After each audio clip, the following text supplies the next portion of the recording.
Greetings, fellow Gorehounds, and welcome back to a Blood Splattered vlog. I'm the Horror Guru. And I'm Count Jackula. And today we're going to talk about Project Wolf Hunting, a Korean action, horror, science fiction film. I don't know what exactly you would classify this film as because it's a lot of things. Yeah. This is the kind of movie where the word genre kind of comes into it because it's all of that. It's a cop film, it's an action film, it's a gory horror film with monsters, and it's also got, mad scientists shit going on. This movie has a lot of plot. The premise of this movie is it's Con Air on a boat. Yeah, it's Con Air on a boat initially, and then it turns into like a sci-fi horror film as something that's also on the boat is eventually unleashed. But up until that point, about halfway through, it's basically Con Air. Bloody version of Con Air. Oh my god, there's so many. Okay, if this movie were to argue that it had spilled like the most gallons of blood, I would believe them. Because they'd have a claim. Because just in pure spray, we're not talking about pools of blood like an actual pool. We're talking about blood sprays. Blood coming out of bodies at high pressure. No cut is a small cut. They're all cutting major arteries. Oh, yeah. Guy gets a paper cut, his hand comes off. Yeah.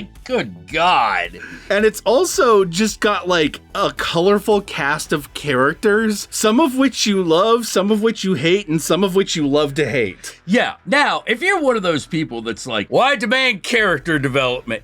Fuck you. This is not your movie. The thing is that you're not going to get a lot of character development in this movie by virtue of the fact that a lot of these characters that are introduced are killed so quickly over the course of the story. There's no room for them to develop and there's shit. A huge cast of characters. And characters that you think are obviously gonna make it to the end, like die right away. Like it's freaking nuts. Yeah, we start out with feels like 24 characters. By halfway through the movie, we're down to 5. I feel like then they add more. We have 24 named characters, right? Right. That have dialogue and names. Yeah. And then there's a whole slew of just bodies. Yeah. They're just lambs to the slaughter. Yeah. It's just sort of like, oh, hey, police officer with a funny haircut. Oh, he's dead now. Yeah, exactly. He didn't even get a name. Absolutely. He had a line of dialogue. If you want a point of comparison, this movie reminded me a lot in terms of its gore, not at all in terms of its plot,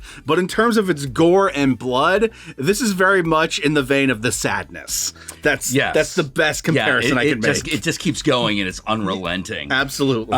My previous put everybody in a box and kill everybody movie, which is The Raid. Yeah.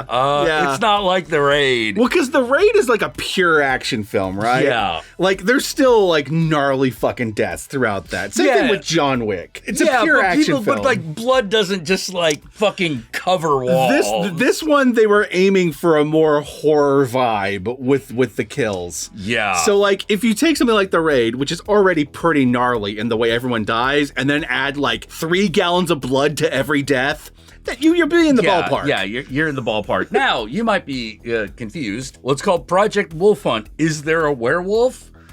There's a thing. There's a thing. I'll tell you There's that a monster. Well, we'll get more into the spoilers, but there is a thing that this is referring to. You're going to spend a great deal of time going, what the fuck is this And thing? they give you an answer. Don't worry, they'll give you an answer.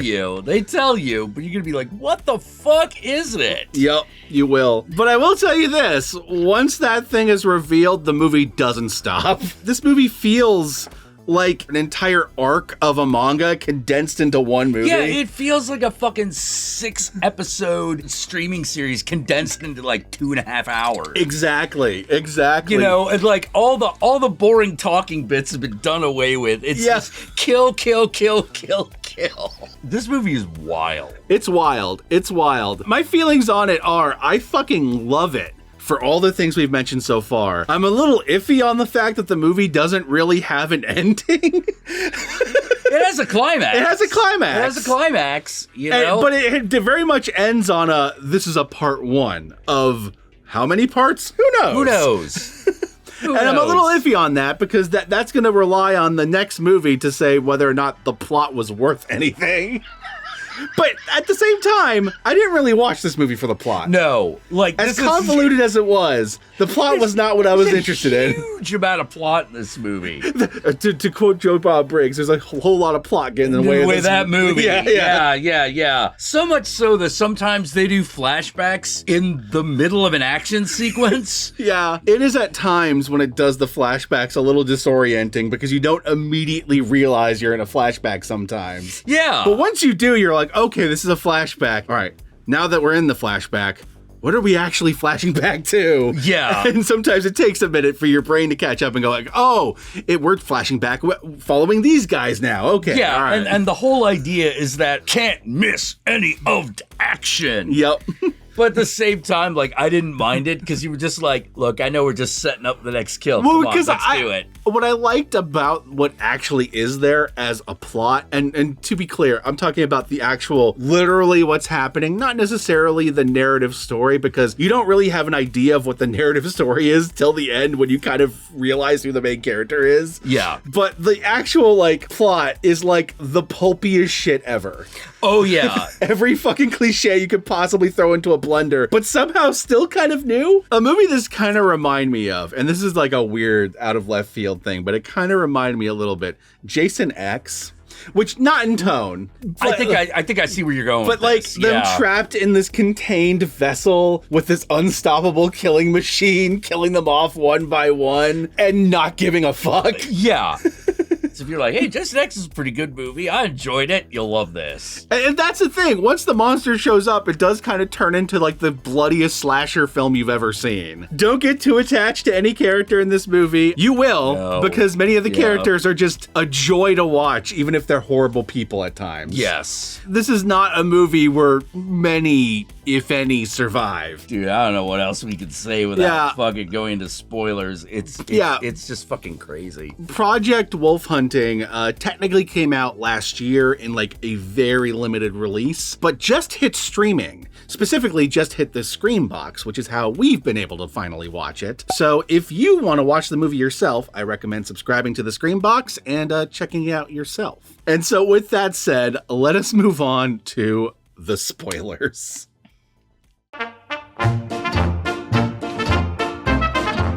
So the monster beneath the lower decks is basically a genetically engineered zombie that evil Japanese scientists made in World War II out of Koreans and Filipinos. Yep. It's like a Frankenstein with wolf's blood.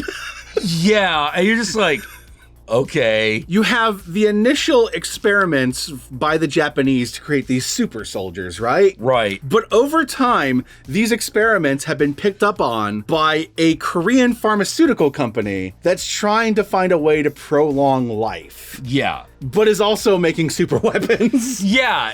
And they don't tell you that this is even a thing anyone in the world is doing until it comes up. Yeah, and then when it comes up, you're like, okay, so they're going to come back to that, right? Because we just watched the head of this pharmaceutical company kill the dude that's giving him a blowjob by just crushing his skull. So we're going to see him again, right? And you do at the end of the movie after the guy gets off the boat, but then it's like, stay tuned till next time. Yeah. Like, here is the ultimate plot that actually matters in this movie. There's a whole lot of plot. You have the sergeant and his daughter and the criminal that wants to kill and rape his daughter, the rivalry between various criminals. You have a lot of shit going on, but the real story is about this one convict who specifically got on the boat in order to basically track down the experiment. Yeah. Because he was experimented on by the pharmaceutical company at one point. Yep. And he has the same type of superpowers, but he's less of a Frankenstein and more of a fully functioning person. Yeah. It's like they got it to the point where like they look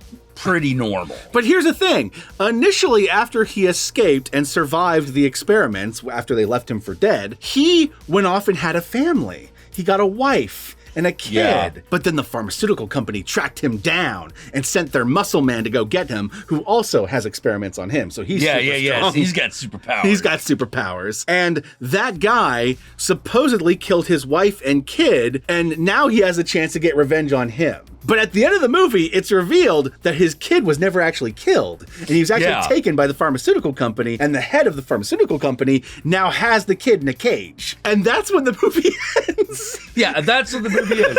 They set up this really, like, vicious criminal overlord guy. Yeah. And that monster shows up and just fucking, like, rips his arm off. Like, yeah, it's like, you know, and of course, when the monster punches somebody, one of two things happens. Either a body part flies off or they go flying off across the room. My favorite is when he ripped a guy's rib cage off.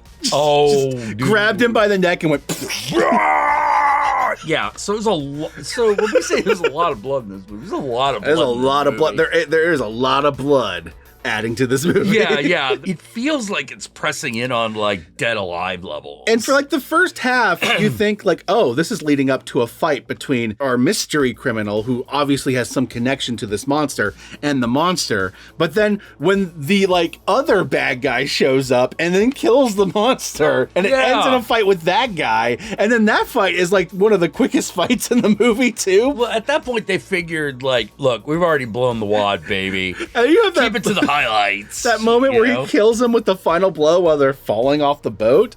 And I'm like, the movie can't end here, can it? And then they revealed the kid being alive, and then the guy crawls out of the ocean. He crawls out of the ocean like he's about to see the fucking Statue of Liberty. Credits. Yeah. And I'm just like, okay, I guess they really want a sequel. Yeah, which I hope they do, but goddamn, this was not a complete movie. I love this movie. It's an incomplete movie, which is a little frustrating, but it is so satisfying on every other level. And I hope they make a sequel. I really do. I don't know how they'll up the ante, but I hope they do. Yeah. And with that said, my fellow Gorehounds, where can they find you, Count Jackula? Oh, you can find me on YouTube, where I stream throughout the week. I'm trying to stream every Monday, Wednesday, and Friday at roughly 4 p.m. Pacific Standard Time. That's what I'm trying to do right now. You can also find me on Counting Jack at Twitter, and you can also find me on TikTok. That's my deets. How about yours? Y'all know me. I'm the Horror Guru. You can find me at the Horror Guru on Twitter, on Twitch, on Instagram, and Facebook. Just look up the Horror Guru or Blood Splattered Cinema, and I'll be there. Be sure to like, comment, and subscribe, and don't forget to ring that notification bell so you're notified of my videos immediately upon their upload. And if you'd like to help out either of us more directly, be sure to check out my Patreon page and his Patreon page. And remember, if you go the Patreon route, even $1 a month can go a long way. And with that said, my fellow Gorehounds, I want you to comment below, and be sure to comment below using the hashtag WolfsBlood. Use the hashtag WolfsBlood, that way I know. That way Jack knows. That way the whole world knows you watched this video all the way through. Peace out. That's better than some Michael Sheen Tiger Blood or yeah. What it was. yeah. Wolfsblood will let you pull someone's chest out. Yeah, apparently. Damn. Good God.